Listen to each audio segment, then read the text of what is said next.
Vous êtes encore les bienvenus sur cette chaîne YouTube, la SEDC. Vous êtes les bienvenus. Nous croyons encore aujourd'hui que Dieu fera quelque chose avec nous. Alléluia. Nous aimerons juste vous rassurer d'une chose, qu'il faut garder la foi. Durant toute cette minute, il faut garder la foi. Alléluia. Nous allons commencer à prier pour vous. Nous allons prier pour vous dans le nom de Jésus. Si tu as un besoin quelque part, quel que soit ce que tu attends de Dieu, s'il te plaît, garde la foi. Pose juste la main sur l'écran de ton téléphone. Pose juste la main sur l'écran de ta télévision. Là où tu te trouves dans ta voiture, quel que soit le pays là où tu es, fais juste un acte de foi. L'Éternel Dieu a quelque chose pour toi. Karados. Les brandos brakataya. Nous avons Jésus avec nous. Nous avons Jésus. Nous avons Jésus. Nous avons Jésus. Je prie dans le nom de Jésus-Christ. Toute chaîne que tu as traînée, toute chaîne d'esclavage que tu as traînée jusqu'à cet instant, parce que ta main est posée sur ta hanche, au nom de Jésus, ces chaînes se brisent. Ces chaînes se brisent. Ces chaînes se brisent. Garde toujours ta main posée. La sakapaya. Renda luz brakatoshaya. Rade brakotabaya. Ces chaînes se brisent. Brise. Brise. Brise. Reçois ta délivrance. Le démon commence à te libérer. Le poids qui pesait sur toi commence à dégager. Tu es guéri au nom de Jésus. Tu es guéri de ton infirmité. Si tu n'arrives pas à marcher, pose la main sur la hanche. Maintenant, reçois ton miracle. Dans Jésus. Maintenant, reçois ton miracle au nom de Jésus. Jésus le fait. Parce que tu as la foi. Jésus le fait. Jésus le fait. Expérimente ton miracle, maman. Expérimente ton miracle, papa. Expérimente ton miracle, frères et sœurs. Toi qui es dans ces difficultés. Si ton corps est enflé, vois la main de Dieu sur toi. Pose aussi ta main sur ta hanche. Reçois la guérison. Makato Shaya. Il y a une force qui va commencer à bouger en toi. Les brados shekataya. Tu es guéri au nom de Jésus. Le démon sort. Les sabrakato. Le démon sort, il dégage. Au nom de Jésus. Si tu as l'incapacité de voir, pose la main sur tes yeux. Dieu existe, maman. Garde la foi, Dieu existe. Hey, ouvre-toi. Nous, Jésus. Je prie et je déclare la grâce de l'enfantement vous est accordée. Je prie et je déclare les démons de nuit, les démons de masturbation, les démons d'impudicité qui troublaient vos enfants, qui troublaient ta vie, te quittent. Donc Jésus, tu entres dans ta percée, tu entres dans ta destinée. Reçois la guérison, reçois ta délivrance, reçois ta liberté. Merci Jésus. Merci Jésus. Déclare ta guérison, déclare ton miracle s'il te plaît. Garde la main sur l'écran sur ton corps et déclare toujours la guérison. Jésus est en train de le faire. Merci Seigneur.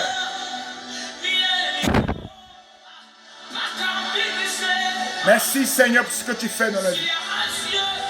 Merci Seigneur pour ce que tu fais dans la vie. Merci Jésus. Merci Jésus. Merci Jésus. Karada baba shota. Lesa katabaya. Merci Jésus. Alléluia. Et nous voulons vous encourager à nous écrire dans notre commentaire les miracles que Dieu fait de votre vie. Cela encouragera plusieurs personnes à croire encore à Jésus. Jésus est capable de tout. Il est capable. Il fait des choses extraordinaires. Il faut juste avoir la foi en lui. Alléluia. Prenez votre Bible, s'il vous plaît. Nous allons parler de quelque chose d'important. Dans le livre de Jean, chapitre 10, le verset 7 au verset 10. Une scène très importante que Jean raconte. Cette scène découle juste après la guérison miraculeuse d'un né aveugle. On a demandé à Jésus, ce jeune qui est malade, un né aveugle, est-ce sa faute ou est-ce la faute de ses parents? Jésus a dit, ce n'est ni à cause de sa faute, ni à cause de la faute de ses parents, mais ça fait que le nom de Dieu soit glorifié. Et dans la suite de l'histoire, ce jeune qui a reçu la guérison se fait chasser par les pharisiens. Souvenez-vous qu'un jour Jésus les a dit ceci: si vous avez une bête dans un puits, un sabbat, allez-vous laisser cette bête dans ce puits? Et Christ a dit, Dieu a fait le sabbat pour l'homme et non l'homme pour le sabbat. Et le maître du sabbat, c'est le Christ. Alors Jésus ajoute, oui, je vous le dis, c'est la vérité, la porte pour les moutons, c'est moi. Tous ceux qui sont venus avant moi sont des voleurs et des bandits. Mais les moutons ne les ont pas écoutés. La porte, c'est moi. Celui qui entre en passant par moi sera sauvé.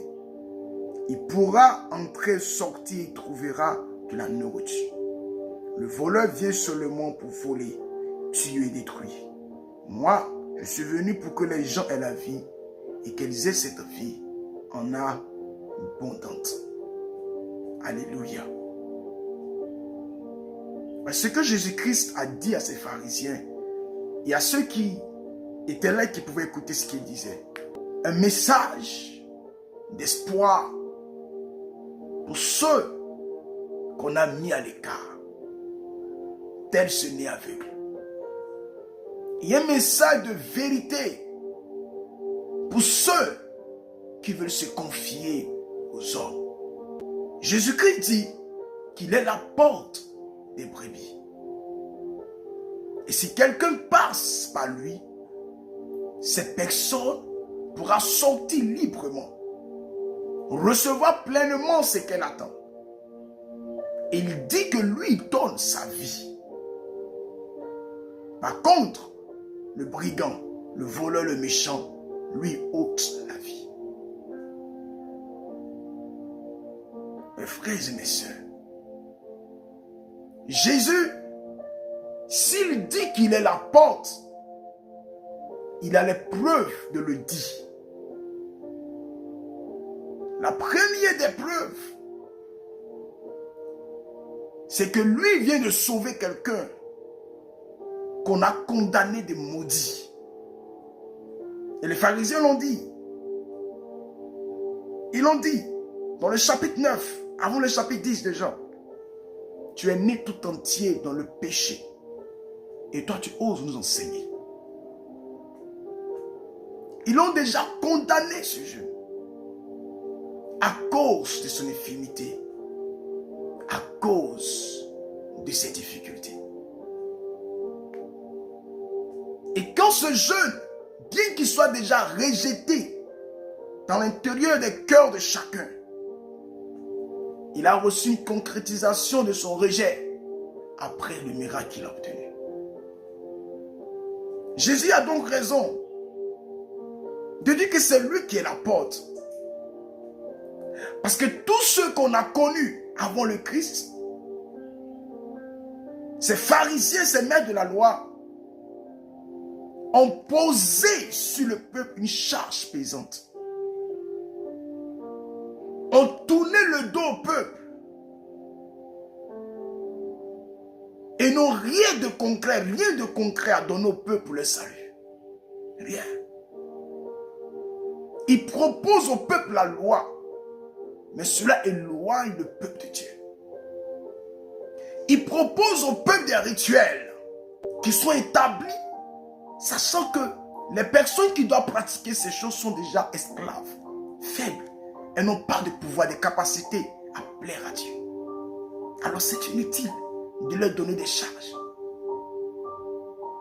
Jésus a raison de dire que c'est lui qui est la porte. Parce que jusqu'à présent, jusqu'à ce qu'on lise clairement dans les Écritures, on se rend compte que le Christ a été toujours là quand quelqu'un était dans les difficultés. Quand le peuple avait faim, le Christ était là. Quand les disciples, avant même qu'ils soient disciples, ils n'avaient pas eu de poisson pour leur activité, le Christ était là. Quand Marie de Magdala était pourchassée par des démons, le Christ était là. Quand le fou de Gadara était tourmenté par des légions, le Christ était là.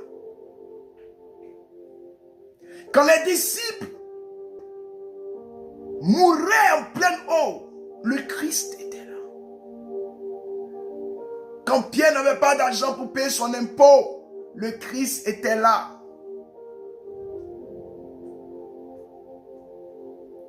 Il est donc la porte. Et on verra que même par la suite de la vie de Jésus, il a encore démontré le comble. Il s'est offert à la croix. Il est la porte. Et en ce jour, nous te le présentons. S'il a fait pour ces personnes citées, il est le même hier, aujourd'hui, éternellement. Il le fera pour toi. C'est sûr. Si nous passons par Jésus, nous aurons cette promesse accomplie. Jérémie 29, verset 11. Des projets de paix qui donnent un avenir et de l'espérance se réaliseront dans notre vie. Chers parents, si nous acceptons de faire tout choses par Jésus, dans nos entreprises, dans nos ministères, dans nos familles, en quelconque domaine de notre vie, nous verrons et nous aurons le succès et la réussite. Toute autre porte ne mène qu'à la destruction. Tout autre moyen ne mène qu'à la destruction. Le voleur ne vient que pour dérober, égorger, tuer. Jésus-Christ parle de autres portes. C'est les autres portes qu'il appelle voleurs et brigands. La porte, vous pouvez la voir de façon physique, mais c'est aussi une personne. C'est aussi une activité. C'est aussi un moyen quelconque. Et la porte, qui est le Christ, se révèle en plusieurs dimensions. Christ peut passer par une personne pour t'élever. Si Christ est le choix de ta décision, s'il est le choix de ce que tu veux faire, le diable aussi, qui est la mauvaise porte, peut utiliser un moyen ou une personne pour détruire ta vie. Et si tu veux compter sur les hommes, tu auras les conséquences tels les pharisiens qui ont rejeté l'avec-né. Ils vont te rejeter un jour. Aucun être humain ne peut te porter longtemps. Aucun être humain. Il peut te faire du bien aujourd'hui. Demain, ils vont te faire du mal. C'est pourquoi chaque instant, laisse Christ les utiliser. Et non toi, ne te confie pas à eux. Alléluia. Il est cette porte. Pour tout ce que tu veux ici, nous cherchons des connexions par-ci, par-là, n'est-ce pas? En Genèse chapitre 28, Jacob lui reçoit une révélation, une connexion merveilleuse. Où Dieu lie le ciel avec la terre. Par la montée et la descente des anges. Cette connexion que Jacob a vue est l'image du Christ. Son nom est Éphésiens, chapitre 2. Le Christ unit deux Israël et les païens et les nations. Le Christ est la pierre angulaire. Une connexion qui réunit et qui fortifie. Nous avons plusieurs connexions. Nous avons plusieurs moyens pour fortifier notre vie. Pour établir notre vie. Mais nous nous rendons compte que ce que nous avons construit s'écroule. Pourquoi? Parce que Christ n'est pas là. La pierre angulaire, c'est celle qui solidifie et bâtit à l'éternel un temple glorieux. Est-ce que tu comprends? Il te faut le Christ. Il est la meilleure connexion. Il te faut le Christ. Il est cette pierre angulaire qui va fortifier ce que tu fais. Qui va consolider ce que tu fais. Quand nous parlons de la nouvelle naissance, éloignons de notre pensée cette vie spirituelle qui n'est que spirituelle. Frères et mes sœurs, chers parents, la vie dont le Christ nous parle, en parlant de la vie éternelle, c'est une vie réelle, elle est tangible. C'est un avenir puissant et vrai. C'est un lendemain glorieux qui donne la richesse, la pleine et la bonne santé, la joie, la guérison parfaite, qui nous donne le corps de cette vie. Dieu l'a envoyé pour nous. La vie dont il nous donne, c'est de nous faire la grâce de commencer à expérimenter déjà ce que très bientôt nous allons expérimenter. C'est quoi la vie en Christ? C'est quelle vie Christ nous donnera qui est abondante? Regardons un peu. Quand vous prenez les trajets sur Cocody, quand vous prenez les trajets sur comme à Dubaï, quand vous prenez les trajets sur les quartiers riches de Londres, les quartiers riches de Paris, les quartiers riches de la Chine, vous rêvez, vous tous, d'y habiter. Vous rêvez d'avoir des voitures de haut rang, des maisons luxueuses. Et vous luttez chaque instant, cherchant toutes sortes de moyens pour arriver à ce niveau. Et ceux qui ne peuvent pas regarder nous et contents simplement. Tout ce que vous voyez n'est que la pourriture, comparé à la vie que Christ nous réserve. Tout ce que vous avez vu n'est que la pourriture comparé à ce que Christ nous réserve. Maman, papa, frères et sœurs, ce que la Bible nous dit en réalité, c'est une vie glorieuse, sans péché, sans maladie, sans démon, sans dépression, sans pauvreté. Une vie propre et exemplaire. Il n'y aura ni pleurs, ni douleur, ni cri. C'est ce que l'apôtre que le Christ nous donne. Quand il dit, dans le verset 9, l'apôtre c'est moi. Celui qui entre en passant par moi sera sauvé.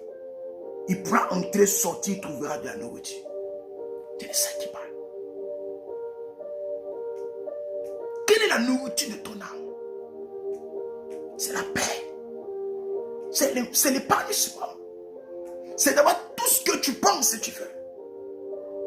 Ton âme se réconforte en tout. Ton âme se réjouit en tout. Quelle est la nourriture de ton corps? C'est le vêtement.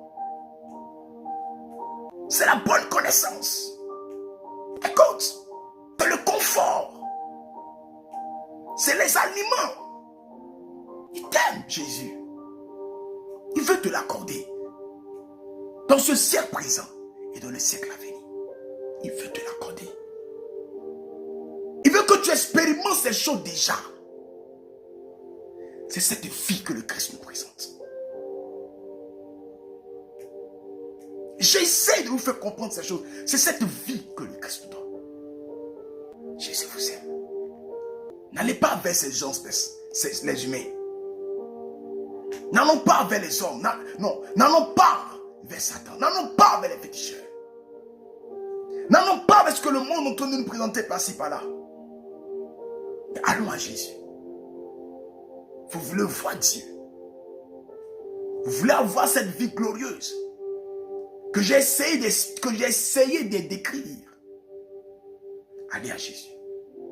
Vous aurez cette vie. Et vous l'aurez dans l'abondance. Dieu bénisse votre vie. Dieu veille sur vous. Au nom de Jésus-Christ de Nazareth. Père, merci pour la vie. Merci, Seigneur. Parce que je crois que plus je décide de passer par toi et de faire tout par toi, plus je intensifie encore l'attachement à toi. Si les pensées se troublaient en eux, je crois, Jésus, qu'ils sont vraiment convaincus désormais que c'est en toi seul qu'ils auront tout ce qu'ils attendent. Chacun pour sa part. Que Dieu bénisse votre vie. Que Dieu l'arrose de puissance. Que Dieu l'arrose de grâce. Nous rejetons la maladie de vos corps. Parce que tous ceux qui ont Jésus en eux n'ont pas droit à la maladie encore dans le corps. Écoute. Tu veux la guérison par Jésus, tu la reçois maintenant. Tu veux le miracle par Jésus, tu le reçois maintenant. Tu veux le mariage par Jésus, tu le reçois maintenant. Tu veux le voyage par Jésus, tu le reçois maintenant. Tu veux un ministère authentique par Jésus-Christ, tu reçois ce ministère. Hey! Il est la porte. Il est la porte. Pour tout ce que tu veux, il est la porte. Accepte-le dans ton cœur. Vers Satan. N'allons pas vers les féticheurs. N'allons pas vers ce que le monde est en train de nous présenter par-ci, par-là. Mais allons à Jésus. Vous voulez voir Dieu. Vous voulez avoir cette vie glorieuse que j'ai essayé de décrire. Allez à Jésus. Vous aurez cette vie. Et vous l'aurez dans l'abondance. Dieu bénisse votre vie. Dieu veille sur vous. Au nom de Jésus-Christ de Nazareth. Père, merci pour la vie. Merci, Seigneur.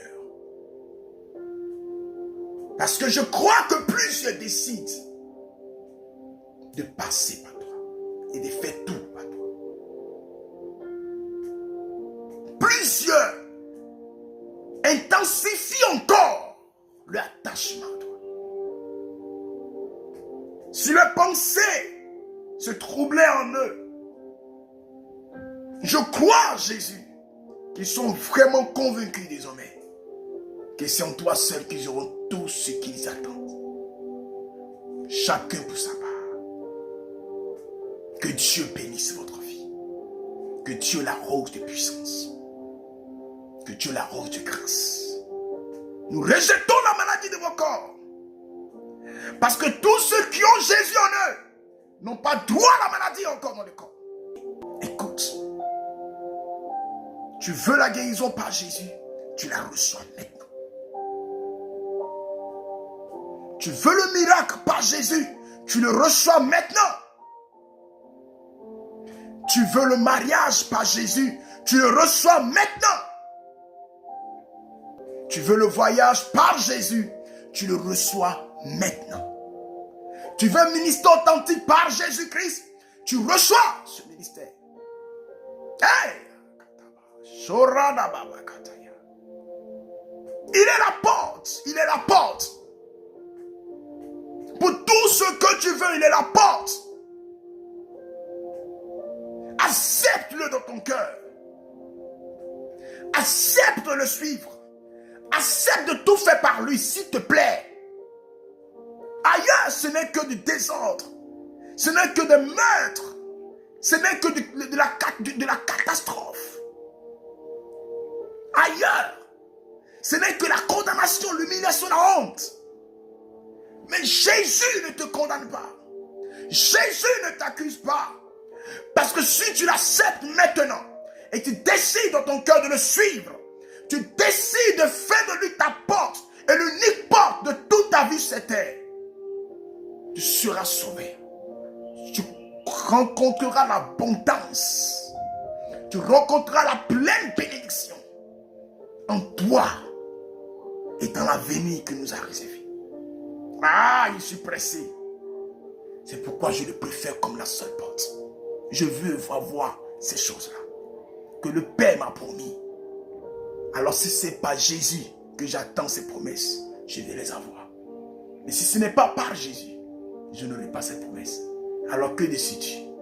Tu vas être un homme de Dieu, efficace dans son domaine, servant l'Éternel dans tout ce que Dieu veut.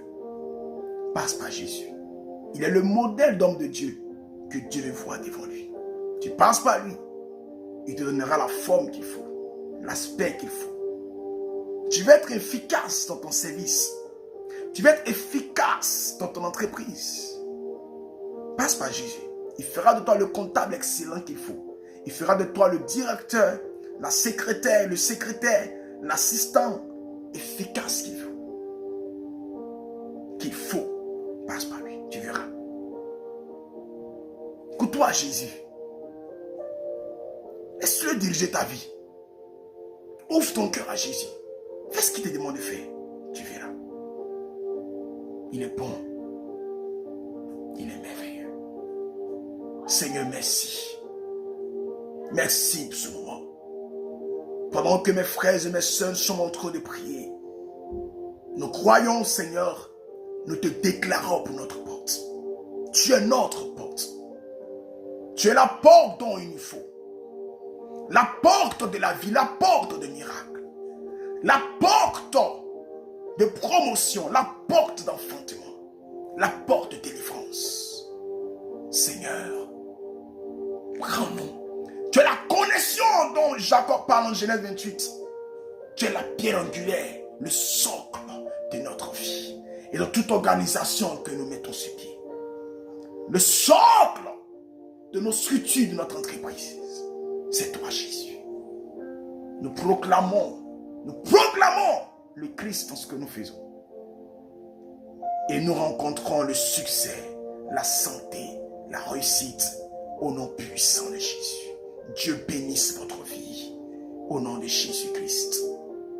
Amen.